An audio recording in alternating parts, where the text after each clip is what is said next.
6h20, plus que jamais, l'innovation sociale dans les petites et moyennes entreprises pourrait faire la différence. Oui, un consensus se dégage autour de l'innovation comme levier principal de la croissance et du développement des territoires. L'innovation sociale viendrait ainsi corriger les effets sans précédent de la crise qui frappe toute l'économie depuis 2008. Il faut savoir qu'en Guadeloupe, l'INSEE a montré que la mise en œuvre de cette innovation restait compliquée.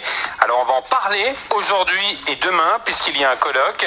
Le nom du colloque, Innovation sociale dans les petites et moyennes entreprises, représentation pratique et prospective. Alors si vous êtes intéressé, rendez-vous à l'amphithéâtre Le Pointe sur le campus de Fouillol. Si vous n'êtes pas encore intéressé, eh bien écoutez ce qu'a à nous dire Fabienne Alvarez, maître de conférence en gestion à l'université. Bonjour Fabienne Alvarez. Oui, bonjour. Alors bonjour à tous les auditeurs. Il faut innover, c'est le constat. Reste maintenant la mise en œuvre de cette innovation sociale dans les PME, les TPE. Et là, ça paraît plus compliqué. Pourquoi ? Alors, pour plusieurs raisons.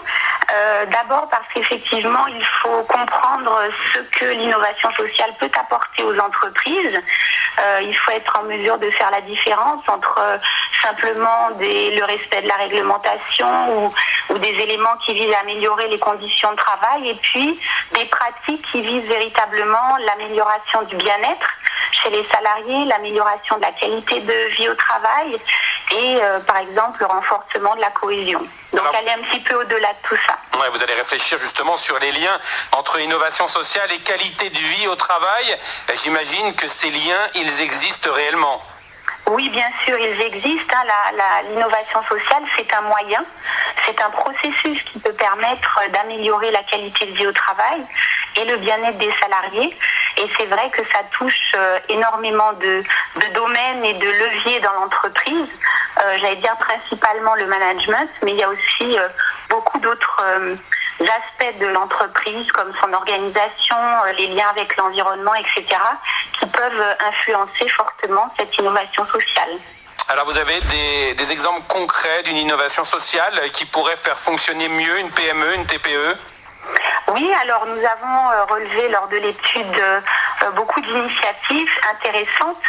Simplement pour préciser les choses, une innovation sociale, c'est pas forcément inventer quelque chose qui n'existe pas.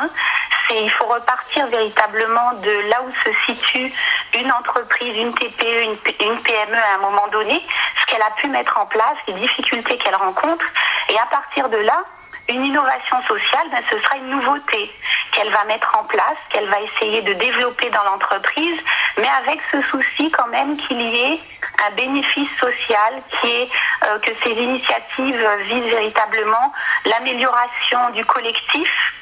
Ce qui compte, ce qui prime, c'est le mieux vivre ensemble, c'est ça ? Le mieux vivre ensemble, qu'il y ait des bénéfices qui soient collectifs plutôt qu'individuels, qu'on touche à l'amélioration du domaine social et pas juste que ces éléments-là touchent l'amélioration des bénéfices et de la dimension économique. Il faut qu'il y ait un double objectif, une double finalité pour qu'on parle véritablement d'innovation sociale. Alors un projet de recherche intitulé Management, innovation sociale et performance des entreprises, une étude comparative à partir de l'outre-mer français a été financée par l'ARAC de Guadeloupe et le Fonds social européen.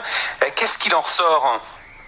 Alors, nous avons mené une étude à partir d'entretiens, c'est-à-dire qu'on a été à la rencontre des chefs d'entreprise et parfois des salariés en Guadeloupe, en Martinique, en France hexagonale, dans la région Rhône-Alpes et puis en Bretagne Sud et au Québec. Et c'est justement la comparaison de ce qui se fait sur ces territoires-là qui ouvre des perspectives, qui donne des idées, qui permet des rapprochements.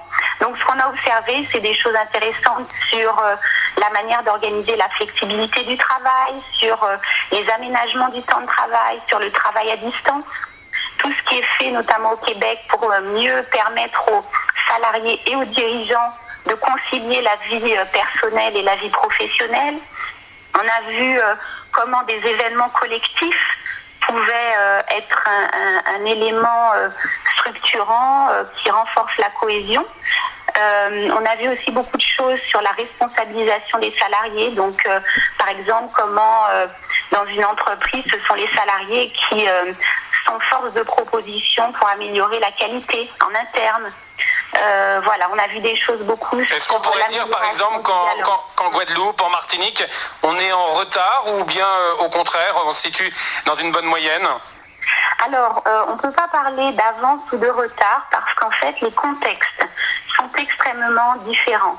Quand on est au Québec, il y a une législation sur le travail qui permet de faire des choses, qui autorise une forme de flexibilité que ne permet pas nécessairement le contexte français. Donc, il y a une dimension environnementale qui est extrêmement prégnante.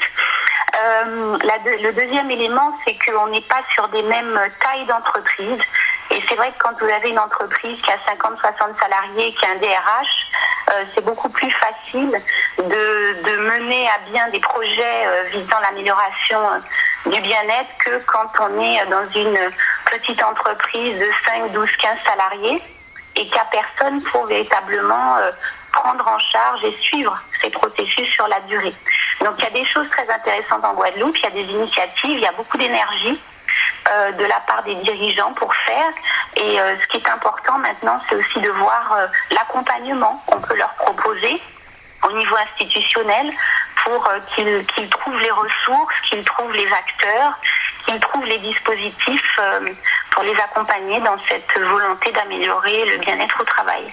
Merci à vous, Fabienne Alvarez. Je rappelle que vous êtes maître de conférence en gestion à l'Université Antilles-Guyane et on rappelle que ce colloque, c'est donc aujourd'hui et demain à l'amphithéâtre Le Pointe sur le campus de Fouillol. Excellente journée.